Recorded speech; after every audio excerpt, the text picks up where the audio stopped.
les trois ennemis d'une vie de prière. Trois ennemis d'une vie de prière. Remarquez, j'ai appuyé sur la prière.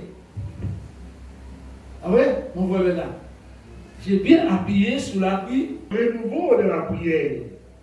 Le chrétien doit se sentir toujours besoin d'une vie de prière. C'est vrai, si ce matin tu n'as pas de force pour prier, mais le soir, il faut se retrouver dans les champs. Il faut retrouver la force pour prier. Ce n'est pas toujours répéter, je ne vais pas prier, je ne peux pas prier. Mais la force vient de qui? C'est à toi de chercher. Amen, c'est ça. Jésus a dit, celui qui demande, reçoit. Nous sommes tous dans le même bateau parce que nous avons un ennemi qui nous empêche de prier. Il y a d'autres personnes, quand il a des problèmes, ils prient beaucoup. Il n'arrive pas à chanter. Il y a d'autres, quand ils ont des problèmes, ils chantent. Ils se fortifient parce que nous n'avons pas d'autres. On doit aller pour se fortifier, soit de la louange ou de la prière. Mais il y a trois ennemis de la prière. Si je prends ces trois ennemis, le Seigneur, merci pour ta parole que tu as béni. Le verset, je vais prendre.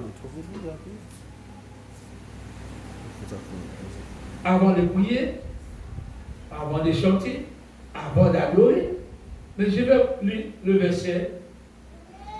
Ça, c'est le verset d'entrée.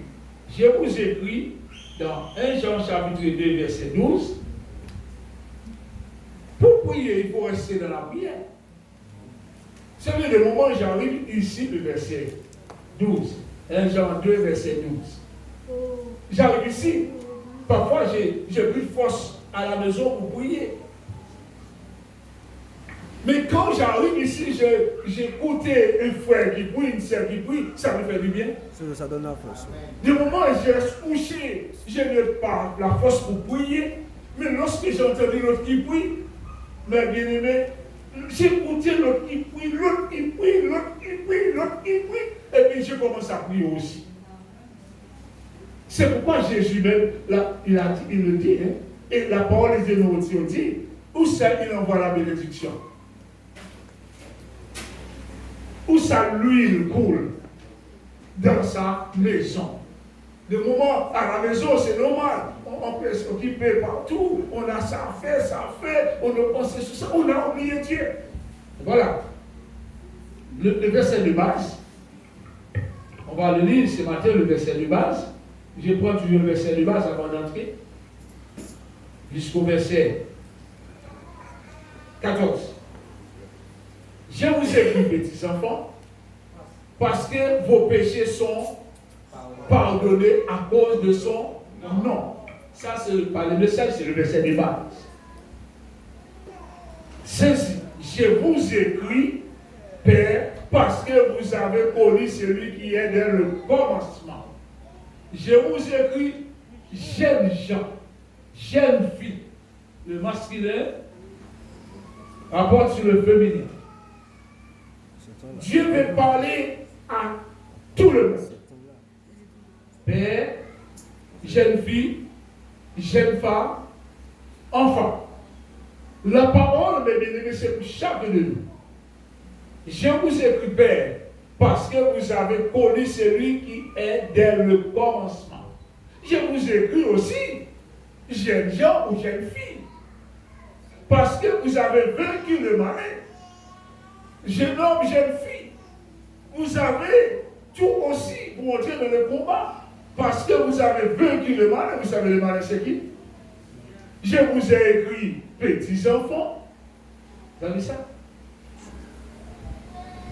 Parce que vous avez connu le Père. Je vous ai écrit, Père. Je vous ai écrit, Père, parce que vous avez connu celui qui est dès le commencement. On a déjà dit tout cela jusqu'au verset 14, on est déjà arrivé. Mais bien aimé, voici les bases. La prière, c'est la clé. Jeune homme, jeune fille, enfant, père Mais, nous ne pouvons pas vivre sans la prière. La prière, ce n'est pas fait pour les adultes. Notre expression pour les vieillards. Non, mes bien-aimés, nous sommes tous dans le même combat. C'est pour cela que la Bible est écrite pour les jeunes hommes, pour les jeunes filles, pour les enfants, pour les pères, pour les mamans. La parole est écrite pour tout le monde. Maintenant, c'est à nous maintenant d'accepter ce que le Saint-Esprit veut faire en nous. La parole est déjà écrite, c'est fini. Le ciel est déjà plongé. Mais les trois ennemis de la prière, premier ennemi de la prière, c'est le doute, le contraire de la foi. Le doute, le contraire de la foi. Vous savez, quand on prie, mais bien aimé, on prie, on demande à Dieu. On commence à dire, si peut-être on a prié, mais on a dit c'est pas cette prière-là qui va exaucer. On commence à douter. Est-ce que le Seigneur va faire ça vraiment? Ce n'était pas la peine de prier. Peut-être. Et encore, si tu pries, tu ne pardonnes pas, c'est comme si tu laves les mains avec un bon savon très senti bon, et à la suite, tu vas dans un parc cochon, tu as pris la boue du cochon pour essayer tes mains. Tu fais la boue du cochon, tu servis de la serviette pour te nettoyer les mains. Si tu pries, tu ne pardonnes pas. Tu veux que ta prière exaucée et tu ne pardonnes pas. Ton cœur est enflé de manque de pardon. Ton cœur est enflé avec des paroles mauvaises et tu pries, tu veux que ta prière exaucée. La Bible nous dit dans Matthieu 17, verset 14 à 17, le doute. Les premières prières, le premier ennemi de la prière, j'ai dit c'est quoi? Le doute. C'est le doute. L'inverse de la foi.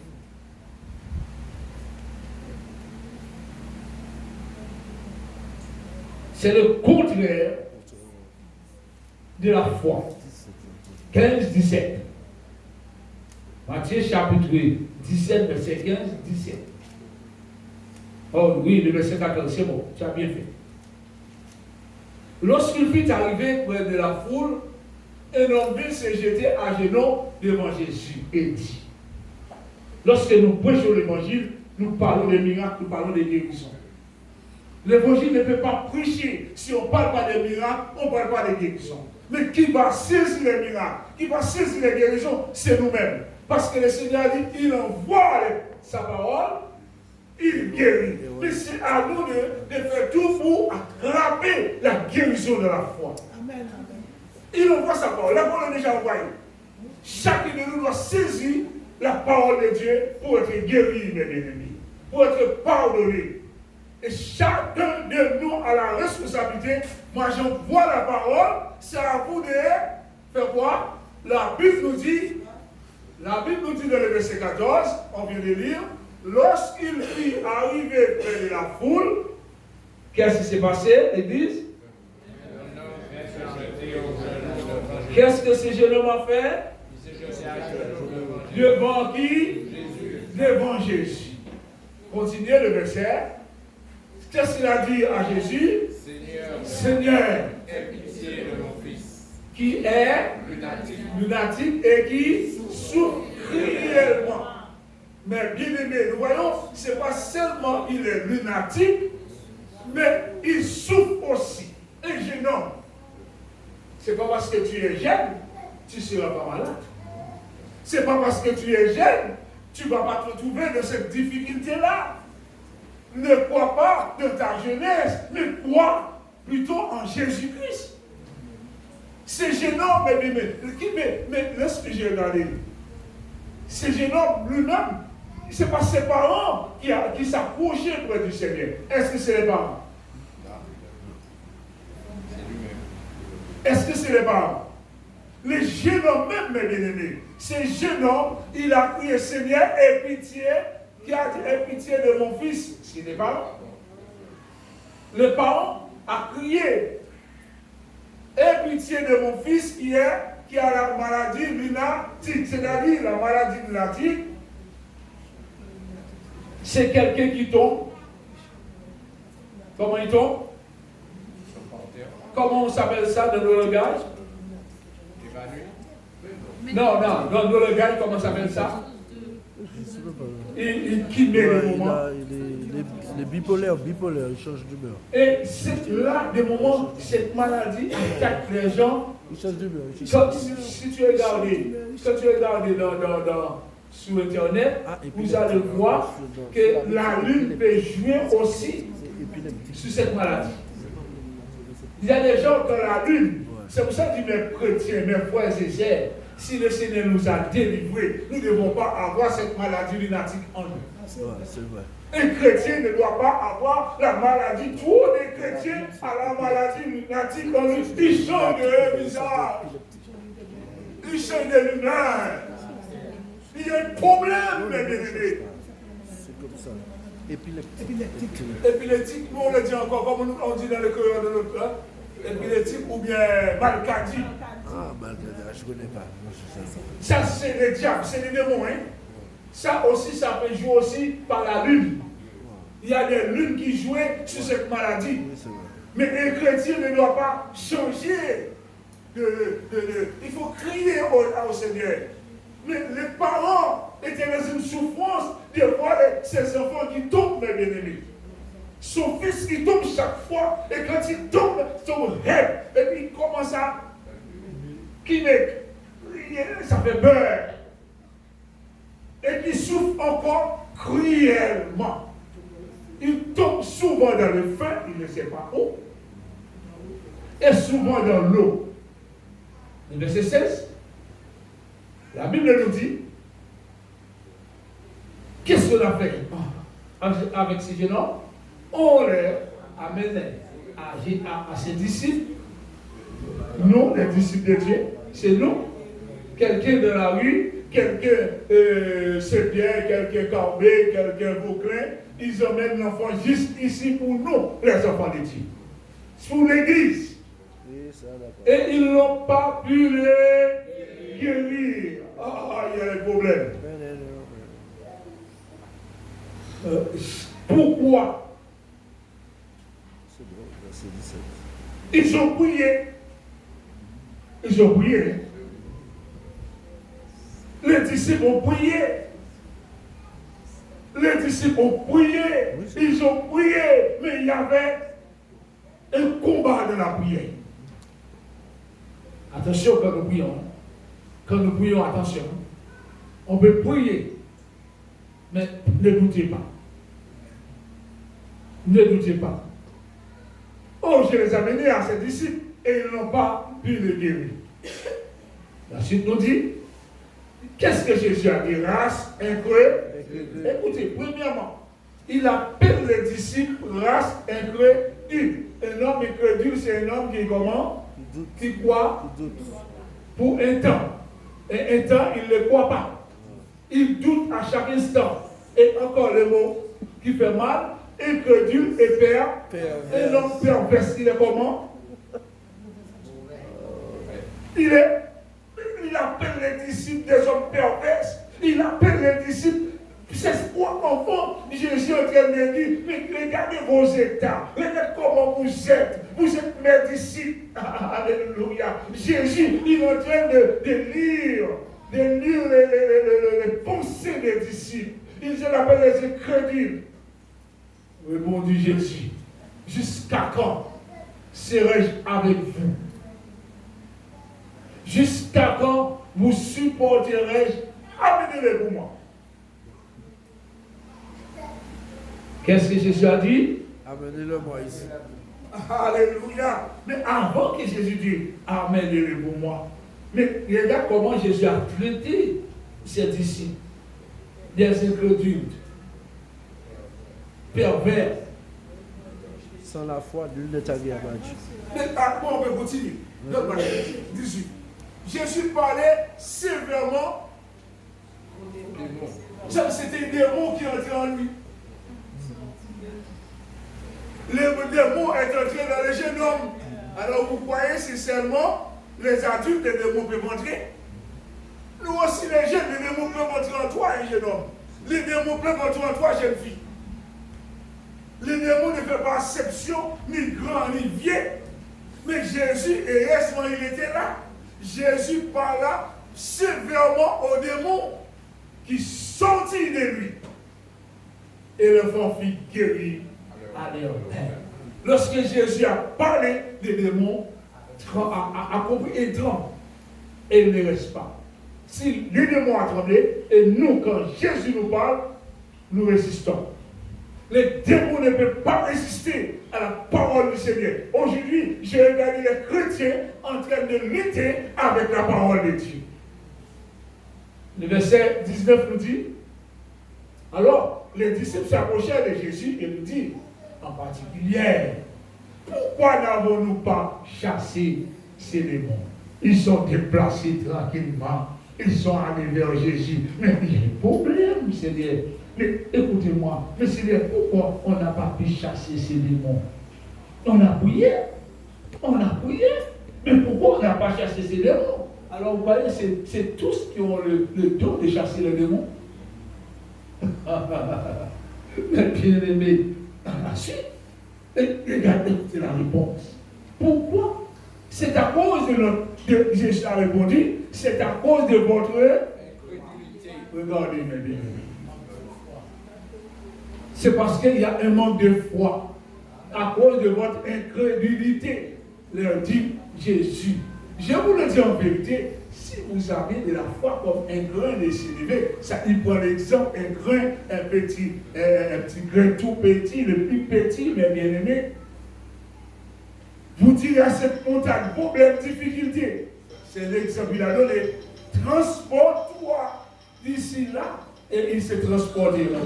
Rien ne vous serait impossible. Avec la foi, tout est possible. Seulement avec la foi que tout est possible. Et sans la foi, tout devient impossible. Sans la foi, tout devient impossible. Pour les chrétiens, pour nous les enfants de Dieu. C'est la foi. Nous ne prions pas la foi. Nous ne mangeons pas la foi. Mais la foi nous ramène de la prière. Deuxième verset, mes bien-aimés, pour mon deuxième point. La Bible nous dit, mes bien-aimés, dans Jacques chapitre 1, verset 6 à 7, Jacques premier ennemi de la prière. La Bible nous dit, dans Jacques, mais qu'il l'a demandé, qu'il demande avec foi. Ce que nous demandons, nous pouvons demander comment? Avec foi. La sagesse, là il parle de tout, mais qu'il la demande avec foi. Tout ce que nous demandons, nous pouvons demander pas sans la foi. Et après, il a dit sans douter. Parce que le doute, c'est l'ennemi de la foi. C'est le contraire avec la foi. Tous les chrétiens qui doutent, ils ne verront pas la gloire de Dieu. Il sera comment? Les chrétiens qui doutent sera comment? Dis-moi le reste. C'est écrit devant nous. Les chrétiens qui doutent, la Bible considère comment? Les flots de la mer. Car c'est lui. La réponse est devant nous. Les flots de la mer. Non. Oui, il est comme, mais on va lui mettre. Semblable. Car celui qui doute est semblable au flot de la mer, agité par les vents. Aujourd'hui, il vient à l'église, demain, il ne vient pas à l'église. Aujourd'hui, il croit, demain, il ne croit pas. Ça s'appelle la foi naturelle. Aujourd'hui, il croit, demain, il ne croit pas. Quand il y a un problème, il ne croit plus. Quand tout va bien, il croit. Quand il travaille, tu veux une belle journée de travail, il croit. Si après demain, il n'y a pas de travail, il ne croit pas. Ah, c'est embêtant. L'ennemi de la prière, c'est le doute.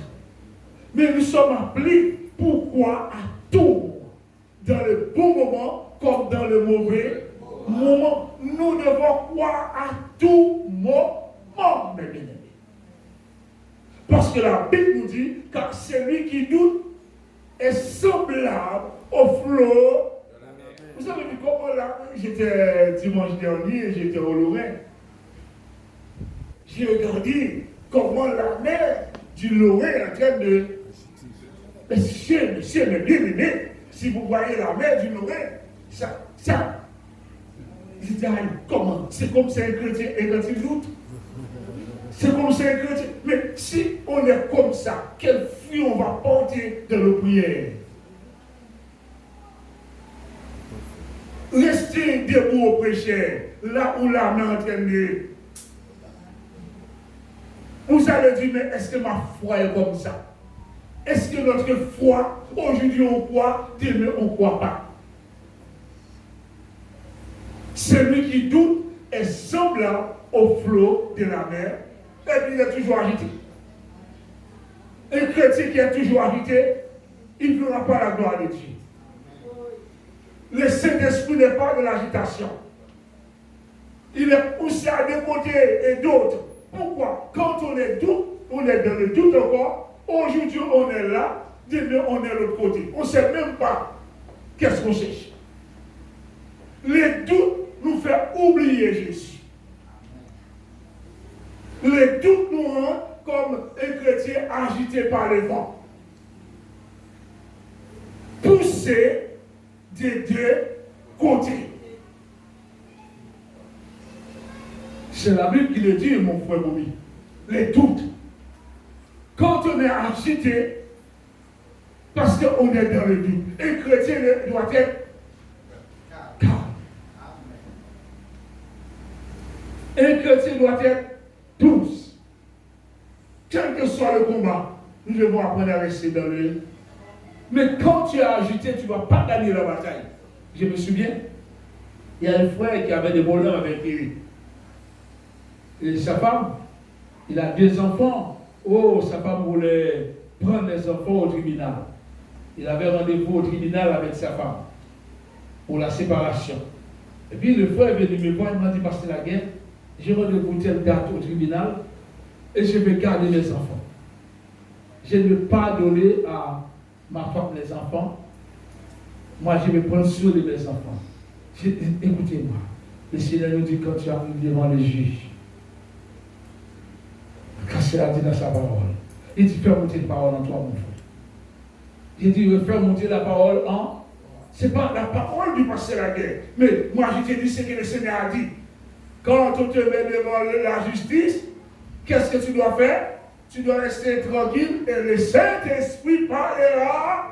Mais est-ce que tu es prêt à laisser le Saint-Esprit parler pour toi? Il dit, mon frère, est-ce que tu crois à cette parole? Il m'a dit, pasteur, je crois. Il dit, écoutez-moi, tu vas au tribunal jeudi matin à 10h. Avant d'aller, dis Saint-Esprit, tu m'as dit, tu parleras pour moi. J'ai vu les enfants. Et puis, mes bien-aimés, le juge commence à parler à la maman, les avocats là. Et puis la maman commence à agiter. La maman commence à s'agiter. Il veut les enfants, il agitait, mes bien-aimés.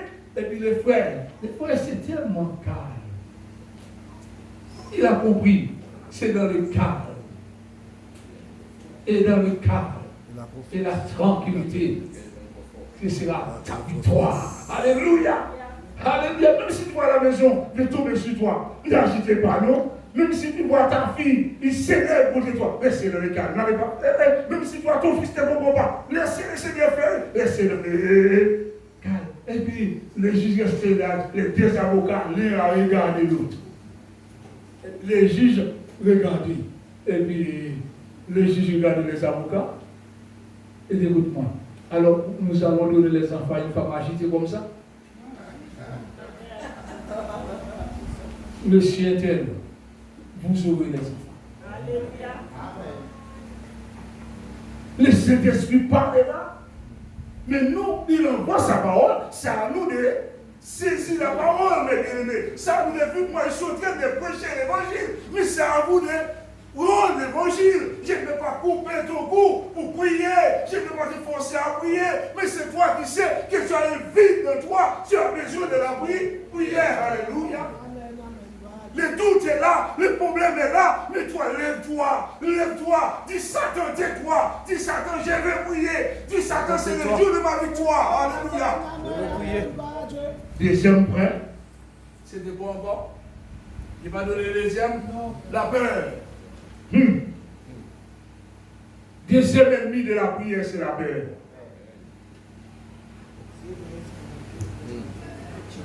Vous savez, des moments où on a peur, mais le rabais, le diable utilise un rabais pour nous faire peur, un cafard. Il y a des gens qui ont peur moustique. La peur. Tellement on a peur de dormir dans le noir, on a peur de prier dans le noir. Si on prie dans le noir, le diable va venir après nous. Vous savez, il y a des chrétiens qui ne devaient pas prier dans le noir. La peur nous empêche de prier même dans le noir. Et pourtant, nous dit nous sommes la lumière du monde. Alléluia. Même dans le noir, je dois prier. Alléluia. Même si j'entends le bruit, qu'est-ce que je dois faire? Je ne vais pas prendre un à couvrir ma tête. Mais je dois prier. Oui, mais c'est la puissance de la prière ce matin, j'ai parlé. C'est notre terme, l'ennemi de la prière, la peur. La peur, c'est un ennemi de la prière.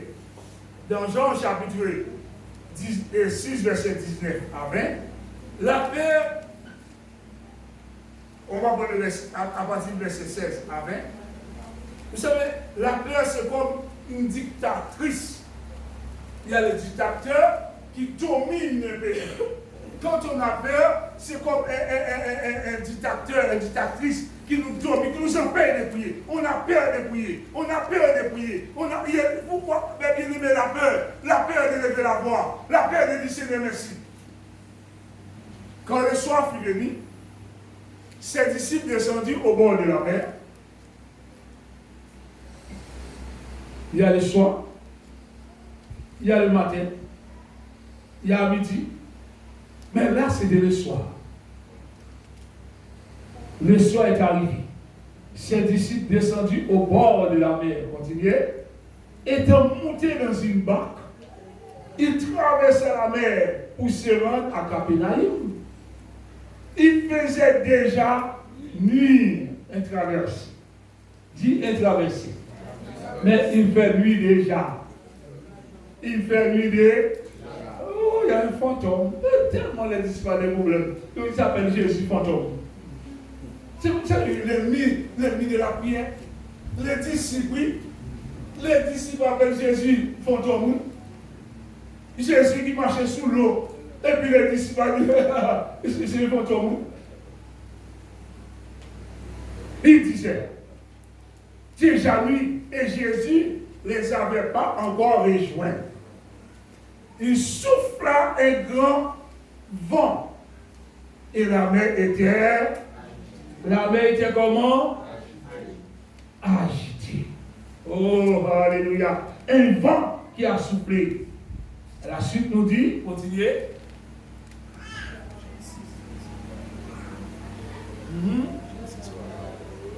Après ça, on va ramener environ 25 ou 30 stades, le bateau bouilli. Il vit Jésus marcher sous la mer. La mer est agitée, je ne sais pas quelle mer qui est agitée en toi. Mais Jésus était là. Jésus savait que ses disciples étaient en dehors.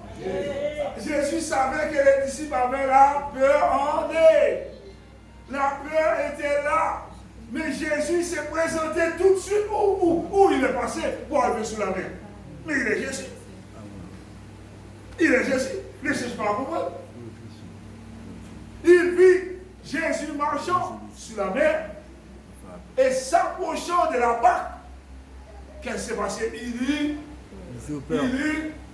Il eut peur. Oh, Jésus La présence de Jésus, mes bien-aimés. Alors, voilà la foi. Voilà la foi. Jésus est là, oui. Peut-être là où tu es couché ce soir, demain soir, peut-être dans ton lit, tu entends quelqu'un qui t'appelle. Tu es là, tu ne dors pas non, mais tu entends quelqu'un qui t'appelle. Ne dis pas c'est un Zili, toi, et je ne sais pas quel nom. Non, ne doute, ne parle même pas de diable, non. Quelqu'un qui t'appelle. Pourquoi tu n'as pas dit Jésus, je suis là? Pourquoi tu as dit c'est un démon qui vient t'appeler? Peut-être là où tu es assis, tu sens quelqu'un qui t'a touché. Quand tu as regardé, tu vois personne. Mais pourquoi tu as dit c'est le diable qui t'a touché? Pourquoi tu as dit c'est le Saint-Esprit qui t'a touché? La peur est tellement là, la peur est tellement nous fait parler le contraire que la foi. La Bible nous dit, de là-bas, il y peur. Le verset nous dit, mais Jésus leur dit, c'est moi. C'est moi. N'ayez pas peur. Mais bien aimé, vous avez vu la peur, le travail de la paix? Jésus est là, il y avait la peur. Mais Jésus met la confiance en disant, l'assurance est là, même au moment de la tempête. Donc, le bruit seulement nous fait peur. Le bruit seulement, le bruit du problème est déjà enlevé la foi en nous. Le problème n'est même pas encore arrivé. Chez nous, nous parlons déjà du problème, au lieu de rejeter les problèmes. La peur, c'est un ennemi de la prière. Il eut peur. Et Jésus a dit, n'ayez pas peur, mes bien-aimés. Vous savez, la peur est en nous. Le Matthieu 25, verset 24, écoutez ce qu'elle a nous dit. Avant de votre troisième ennemi. Matthieu chapitre 25, verset 24, deuxième ennemi de la prière. La peur, regardez la peur. Celui qui n'avait reçu qu'un, il parle des talents. Il y a un qui avait reçu combien? 5. Il a ramené 7 autres, ça fait 10. Il y a un autre qui a reçu combien? 2. Il a ramené 2 autres, ça fait 4. Mais il y a un aussi qui a reçu un seul. Et ils étaient tous enfants de Dieu. Mais Dieu a distribué des talents. Chacun de nous, je ne sais pas quel talent que nous avons reçu. Que fais-tu avec le talent que Dieu t'a donné? Dieu donne un 5, il peut donner 10 selon sa volonté, il peut donner 4, mais c'est pour sa gloire. Mais il y a un, il a donné parce qu'il a vu, il n'avait pas la capacité pour utiliser les 4 talents. Il a vu l'autre qui a un, il n'avait pas la capacité pour servir 5 talents, pour apporter 5 talents de retour. Ça dépend de notre capacité de la prière. Mais l'essentiel, c'est de prier quand même. Ce n'est pas parce qu'elle est passée la guerre et faire des efforts aujourd'hui qu'il y a ces 2 hectares de la prière. Le vendredi, pour me dire, et tu vas faire 2 hectares aussi, tu vas t'efforcer. Peut-être c'est 10 minutes que le Seigneur a mis en toi. Mais dans ces 10 minutes, il faut multiplier ces 10 minutes de 15 jours, dans 15 jours, dans 1 mois, dans 2 mois, il faut arriver à 20 minutes. Si le Seigneur t'a donné 10 minutes, il sait que tu es capable de faire 20 minutes de 3 mois, de 6 mois. Mais abandonner ces 10 minutes, ce n'est pas la gloire de Dieu. Celui qui n'avait reçu qu'un talent s'approcha. Ensuite, et il dit, Seigneur, je savais que tu, regardez, je savais que tu es un homme dur. Tu as guéri un tel, tu ne m'as pas guéri. Depuis le temps, je suis en train de prier pour ma maladie, tu m'as laissé dans la souffrance, et puis l'autre qui vient d'arriver, c'est lui que tu as guéri. Donc parfois, on est en train de reprocher le Seigneur. Je savais que tu es un homme dur, qui moissonne où tu n'as pas sémé. Écoutez quand un homme parle avec le Seigneur. Et que tu amasses et tu n'as pas vanné. Le verset 25 nous dit, J'ai eu peur. Voici la paix. Il a mais qu'est-ce qu'il a eu? Il a la peur. Et seul tu as peur. Jésus l'a donné il répond à Jésus et il a eu peur. J'ai eu peur et je suis allé cacher ce que tu m'as donné. Le talent que tu m'as donné, je fais un tour de la terre, je le cache là. Voici, prends ce qui est à toi. Oui, qui travaille la paix. Le Seigneur nous donne des dons. Le Seigneur nous donne des prières. Le Seigneur nous donne des dons de chanter. Le pasteur, s'il s'abonne tout le temps pour dire celui qui a reçu, lève-toi. Le pasteur dit, c'est l'œuvre du Seigneur. Nous sommes ouvriers avec Dieu. Vous cachez ce que le Seigneur vous a donné. Vous mettez là, vous êtes timide. Oh, j'ai peur. Mais quand tu cours carnaval, tu n'as pas peur. Quand tu dis des bêtises, tu n'as pas peur. Quand tu insultes l'autre, tu n'as pas peur. Quand tu désobéis à tes parents, tu n'as pas peur. Mais pour travailler pour le Seigneur, tu as peur. Ça veut dire qui? Ça veut dire qui? Pour lever la voix à la maison, tu n'as pas peur. Tu n'as pas peur. Dieu dit à tes parents n'importe quoi. Mais tu as peur de travailler ce que le Seigneur t'a donné pour sa gloire. Pourtant, tu as reçu quelque chose. Vous avez tous reçu un talent ce matin, mes bien-aimés. La peur nous a fait des voix. Si je viens chanter, on va dire j'ai pas une belle voix. Mais écoute-moi, tu vas chanter pour qui? Mais tu auras une belle voix, tu vas répéter. Pourquoi tu vas dire? Pourquoi tu vas dire j'ai une belle voix pour chanter? Pourquoi tu commences à dire j'ai peur de chanter pour ne pas faire des fautes? Tu es ouvrier avec Dieu. Et c'est lui qui donne le talent, ce n'est pas un homme. Et par le Saint-Esprit de Dieu, tu vas gagner tout de ce qu'il t'a donné si tu as persévéré avec ce qu'il t'a donné. Le troisième ennemi de la foi, pour terminer, c'est quoi? C'est manquer Jésus. Troisième ennemi de la foi, qu'est-ce que j'ai dit? C'est manquer Jésus. Quand on prie, la prière augmente la foi. Le jeûne augmente aussi la foi. Vous savez bien, la prière augmente la foi. Quand on prie, la prière augmente la foi. Pourquoi? Parce que prier, c'est la guerre avec Satan. Quand on prie, on entre dans la guerre avec Satan. Contre Satan, nous sommes en guerre contre Satan. Mais souvent, nous prions. Allons voir un verset. La Bible nous dit dans Éphésiens chapitre 1, verset 3. Éphésiens chapitre 1, verset 3. Manquez Jésus dans nos prières. C'est souvent, on nous manque Jésus dans nos prières. Béni soit Dieu, le Père. Écoutez bien la prière. Béni soit, ensemble l'Église. Béni soit Dieu, le Père de notre Seigneur Jésus-Christ, qui nous a bénis. Encore, reprenez le verset, vous allez le dire. Parfois, dans nos prières, il nous manque Jésus. Manquer Jésus, c'était lui. Lui, le serviteur de Dieu. Regardez comment il prie. Béni soit Dieu le Père, de notre Seigneur Jésus-Christ. Alléluia. Des moments où on prie, on chante, on dit jamais Jésus dedans. C'est vrai.